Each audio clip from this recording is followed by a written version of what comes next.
HOGuru here with a look at some of the games I've recently sampled. As always, I'm rating these out of 10 based on how much I'm interested in going back and playing some more of them. First up we have Squarina. It's a simple block fighting or platforming game that's more charming than I'd expected it to be. Now, obviously I didn't get the optimal experience with this. The obstacle course I focused on would likely play better with 8 players at once struggling with one another, but it still offered a decent amount of thrill as I gradually got used to the floaty controls. If they add more obstacle course maps, I will happily come back and try it again. 4 out of 10. Beat Hazard 3. It's the franchise that turns music into enemy attack waves, and let's face it, seriously risks causing seizures. The big innovation this time is a massive competition mode in which a galaxy is created based on a huge playlist, and players have to conquer it one planet at a time. How do the developers manage this? With Spotify integration. That's right, sign in with your Spotify account to play. I don't have one of those, because I only listen to songs by Jim Steinman, and I already own all of them. But still, it's an extremely high-quality twin-stick shooter even if you don't delve into the online modes, as we expect from these developers. 6 out of 10. Hive Jump 2. Survivors. It's a new Survivors game with a couple of cute twists. The biggest, and most interesting one, is that instead of a dodge button, the player has a jetpack they can use to fly over the hordes of enemies that are constantly chasing them. There's also a wave system to the attacks, with new assortments of enemies turning up every minute or so, along with challenges that can be completed within that specific wave for bonuses. Even the currency system is interesting, with players collecting goo from dead monsters that they can use to both level up and upgrade their weapons during a run, and amber from the environment that they use to upgrade base stats between runs. It's all extremely addictive, and the only real hassle I ran into was the fact that when I leveled up during a run, instead of offering 3 different choices, the game frequently put up doubles, which can be useful because you have to combine weapons of the same type and level to upgrade them, but it happened way more than I think is appropriate, especially when these aren't weapons I want to use. Maybe there's a banish button buried somewhere in the upgrade screen, but I didn't see any evidence of it. Hopefully that'll change as I unlock more of the game. I hope so, because I'm going to keep playing this thing.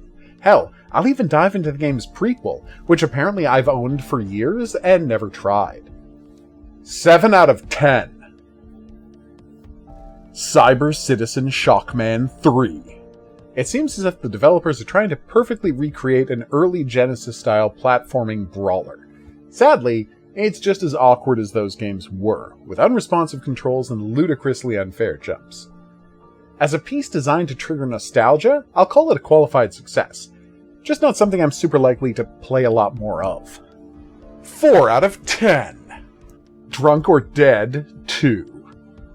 I want to enjoy this. A game about shooting zombies while drunk because that's the only thing keeping the virus from taking over? Great concept. And the gun handling is pretty solid. There's even an arcadey hand behind the head to reload function. The problem is the aforementioned drinking, which is weirdly the hardest part of the game? Picking up shots and downing them is incredibly awkward, guns don't teleport back to my holster, so they can be hard to keep track of, and worst of all, shot glasses don't disappear when empty. So I got caught in a bizarre loop where I'd put my gun away to take a drink, then try to draw it again, but because of all the empty shot glasses around, they kept leaping into my hand instead of the gun. And all the while, way too fast zombies are swarming in way too big numbers for the first level of the game. There's something here, but the developers are going to have to tweak it a lot if they want me to come back. 5 out of 10. Sugar Mess! Let's play Jolly Battle. It's a static defense and rail shooter all-in-one, wrapped up in the story of a sugar king protecting his people from a resentful robot. Super cute, and the gunplay feels great. The only problem is that it's, of all things, not hectic enough?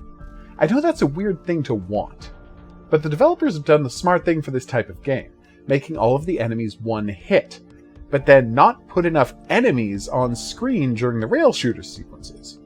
There should never be a section where I'm just kind of hanging out waiting for something to happen unless there's a dramatic escalation going on, which there isn't. The fact that the rail car is extremely slow only heightens the issue. Also, there's a mode where you unlock upgrades by playing an arcade game, which would be fine, but it's incredibly difficult to control that arcade with a virtual joystick, so I had to give up.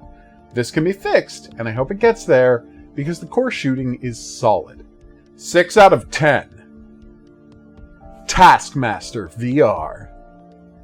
I played the first 2 of the game's 5 shows, and found it to be a solid recreation of the show's vibe. There's silly tasks, escape rooms, hand-eye coordination challenges, and at its best, it really does feel like an approximation of the show, which I'm a huge fan of. That said, it's not as clear about the directions as it should be. And from what I've seen, because it's a game, it lacks the ability for the player to be improvisational with their solutions to the puzzles that they're posed. Still, there is room for a bit of cleverness. In the first escape room, there's a watermelon that can be broken open to find a note, revealing that the safe code is in the watermelon's weight. I'd already weighed the watermelon and tried that, so I was kind of puzzled. Then I realized that the message was inside the watermelon, so I just had to weigh the message and subtract that from the previous weight, and it worked like a charm. Just sidestepping the intended action, smashing the watermelon and having to chase the pieces around to weigh them all, made me feel in that moment like I was actually playing Taskmaster. So, it's definitely got the right feel to it. I mean, it's not like being on Taskmaster, but it's as close as we're going to get because we're not British celebrities. 7 out of 10. The Black Pool. It's kind of like Risk of Rain 2 in a gorgeous Unreal 5 environment. Actually, I don't know why I'm saying kind of. That's exactly what this is. And the developers have delivered a world that's equally fascinating and foreboding, full of strange robotic creatures determined to end the player's run. There's a good variety of powers, a great looking world, and really tight gameplay. You know what? I look forward to coming back to this as they add more features, because right now, it's a little threadbare, but still impressive. 7 out of 10. Realmbound. Hey, it's the survival building kit again. This time set in a fantasy world in which the player has to fight skeletons and become part of a community. There's some nice additions here. Streamlined building lets you just grab resources and then a house happens, which is nice. And you can also hire helpers to grab logs for you while you're fighting the aforementioned skeletons. Now, the game is just a tutorial for now, but I'm interested to see where it goes from here. 5 out of 10. Dune Mechanic. Survive the Steampunk World Prologue. Hey, speaking of tutorials, this is an intriguing one. It's basically the same as the last game, learn how to work crafting in the world, but the crafting is so unique that I ended up finding the whole thing very compelling.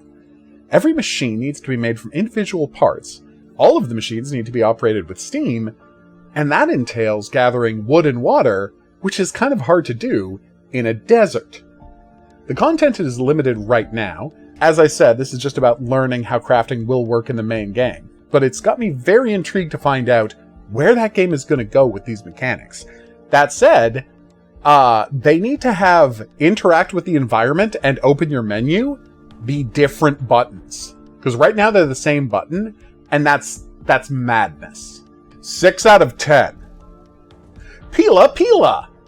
Well, this is just a delightful puzzle game. I played a third of the levels and never felt like I was breezing through any of them.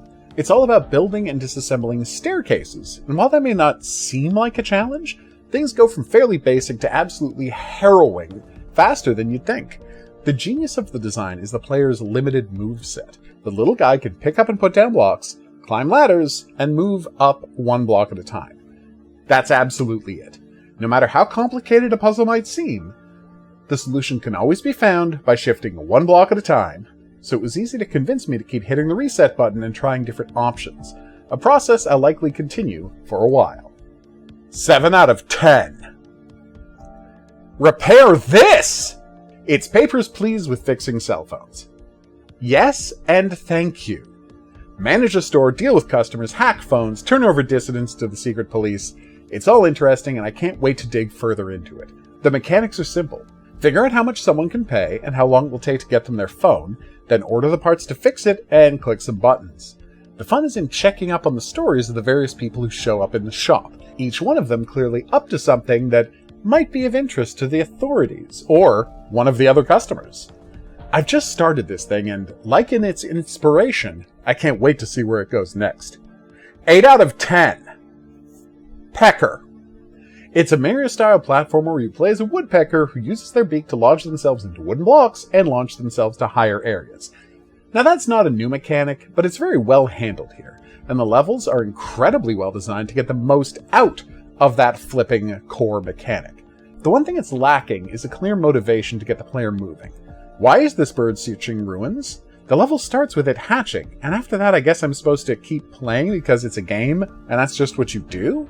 I'd like a little more motivation, please. But beyond that, really good job here. 6 out of 10. I've been the Hidden Object Guru. Thanks for watching. If you had a good time and you'd like to see more, there's buttons coming up to help with that. Questions, comments, and suggestions for games I should check out, go in the comments section below the video. Check out my game, Clown in the Woods, on itch.io. I guarantee you'll like it. How do I back that guarantee up? I don't. It's just something I say. I'll see you back here when I've had a chance to play a few more games, but until then I'll say that's right.